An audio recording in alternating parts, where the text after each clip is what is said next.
नमस्कार दोस्तों। आज की चर्चा हम एक कहानी के साथ में करते हैं। कार्तिक पूर्णिमा गंगा स्नान मेला लगा हुआ था। बहुत बड़े बड़े ऋषि मुनि सिद्ध संत पुरुष गंगा मेले में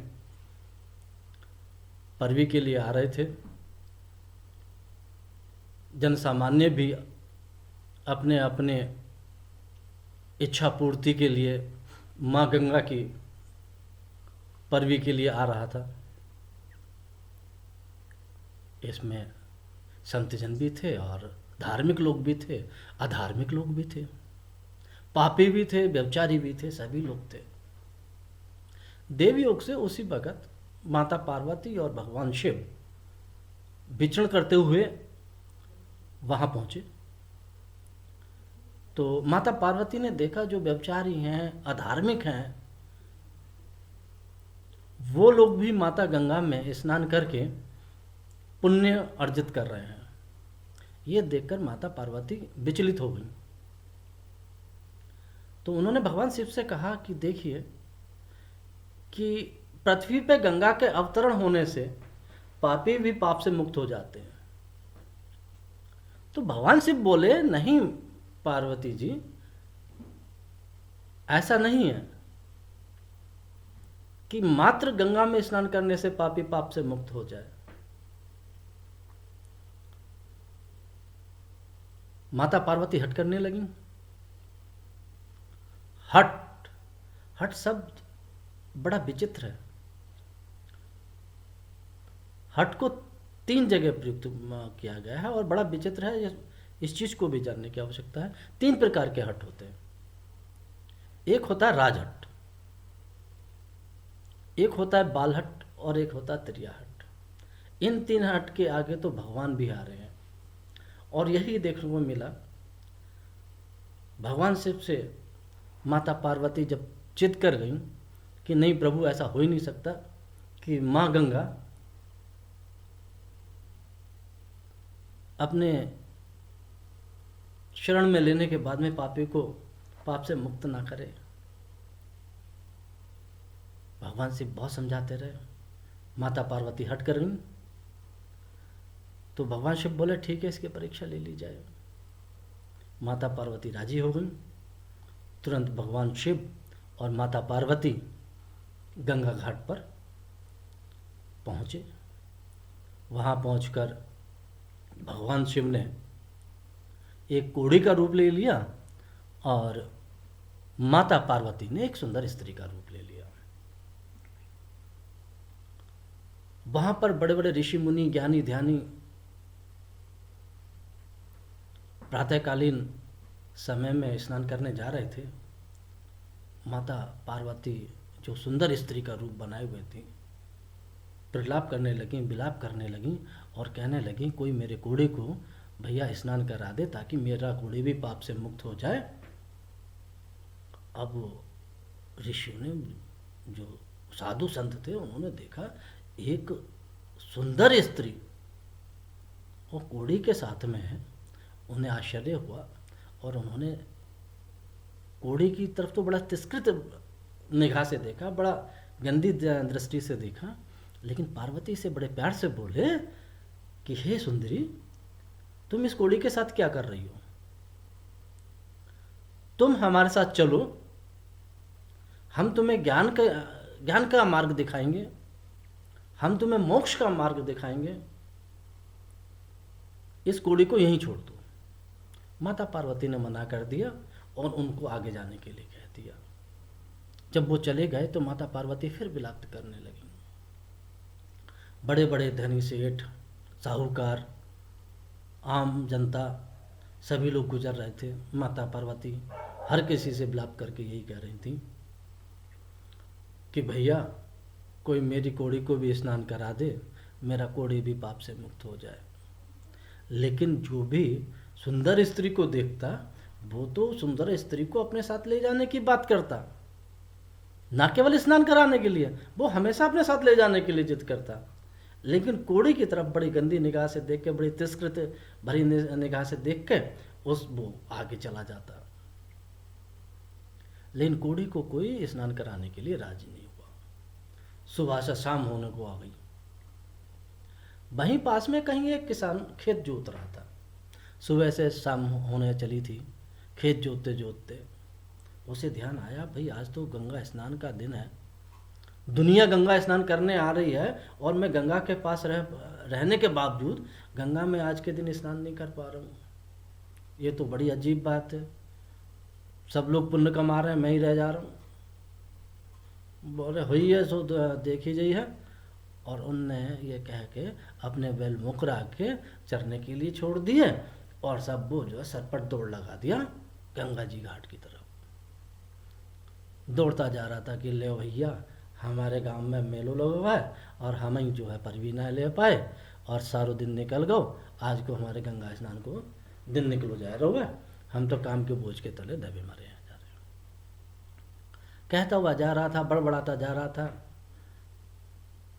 माता पार्वती ने जब उस किसान को आते हुए देखा तो उन्होंने उस किसान के सामने भी वही प्रलाप किया कि भैया सारा दिन निकल गया, मेरे कोढ़ी को किसी ने स्नान नहीं कराया, मेरे कोढ़ी को भी स्नान करा दो, वो भी पाप से मुक्त हो जाए। तो उन्होंने पार्वती जी की तरफ तो देखा ना कतई भी, तुरंत कोढ़ी को उठाया, कंधे पर डाला और बड़े गुस्से में बोला, एक तो ससुर भाई सी देर है जा रही, ऊपर से तुम परेशान कर रहे हो, ले कह के उन्होंने तुरंत कंधे पे बैठाया शंकर जी को और तुरंत दौड़ लगा दी घाट की ओर। और दौड़ते दौड़ते झम से ने उन्होंने गंगा जी में डुबकी लगा दी। जैसे ही डुबकी लगा के किसान बाहर निकला तो दोस्तों भगवान शिव, माता पार्वती और माँ गंगा ने उसे दर्शन दिए और उससे कहा कि बता तेरी क्या इच्छा है। क्योंकि भगवान का दर्शन करने के बाद उसके मस्तिष्क से जो माया का आवरण था वो हट चुका था, उसे दुनिया से वैराग्य हो चुका था। तो उसने कहा प्रभु आपके दर्शन के बाद अब मुझे किसी और चीज की आवश्यकता नहीं है, कृपया आप मुझे अपने चरणों में स्थान दें। भगवान मुस्कुराए और तथास्तु कहा और अपने धाम को लीन हो गए और उस किसान को भी मोक्ष मिला। तो दोस्तों इस कहानी का सुनाने का उद्देश्य मात्र मेरा इतना है कि धर्म समय अनुसार परिवर्तित होता रहता है। हर व्यक्ति का धर्म उसके कर्म के अंतर्गत निहित होता है।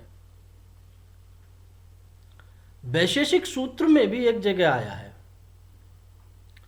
अथातो धर्म विख्यास्यामः यतो अभ्युदयानि निश्रेयसः सिद्धि स धर्मः। अर्थात धर्म वही है जिससे आनंद और नेह श्रेयस की प्राप्ति हो, सिद्धि हो। दोस्तों धर्म की व्याख्या हमारे प्राचीनतम ग्रंथ ऋग्वेद में भी हुई है। ऋग्वेद में 56 बार धर्म शब्द का प्रयोग हुआ है और हर जगह लगभग अलग अलग इसका अर्थ आया है धर्म का। इसमें मुख्यतः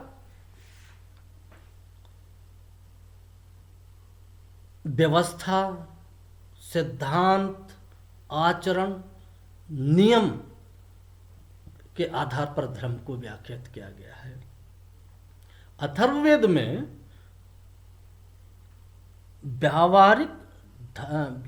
व्यवहार धार्मिक क्रिया संस्कार से धर्म को जोड़ा गया है। इसके बाद दोस्तों हमारे अन्य धर्म ग्रंथ ब्राह्मणों में भी धर्म की व्याख्या की गई है। ऐतरेय ब्राह्मण में धर्म को सभी धार्मिक कर्तव्यों के अर्थ के रूप में इसका अर्थ लिया गया है। और छांदोग्य उपनिषद में धर्म को 3 वर्गों में बांटा गया है। इसमें यज्ञध्ययन और दान एक, दूसरा तपस्या अथवा तापस धर्म, तीसरा ब्रह्मचर्य अथवा ब्रह्मचर्य धर्म। दोस्तों, धर्म को व्याख्यात करना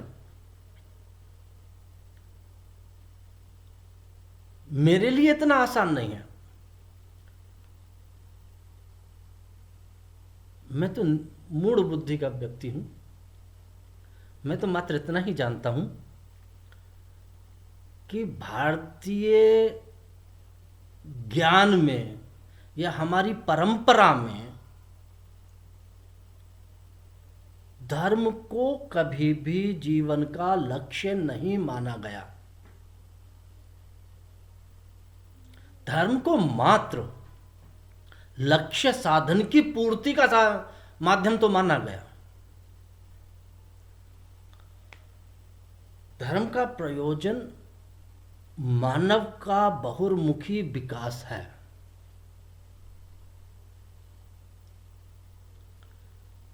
दोस्तों, जो आजकल धार्मिक स्वरूप हम देख रहे हैं वो बहुत ही विकृत हो चुका है। मेरा आप सभी से निवेदन है, अपनी संस्कृति की ओर लौटें और फिर से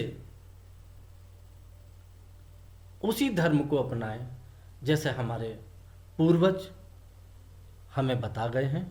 इसी के साथ मैं अपनी वार्ता को समाप्त करता हूं। नमस्कार। और आप सभी से मेरा निवेदन है, मेरा चैनल है रिलीजन एंड ट्रुथ, इसको देखें, सब्सक्राइब करें और कमेंट्स करें। धन्यवाद।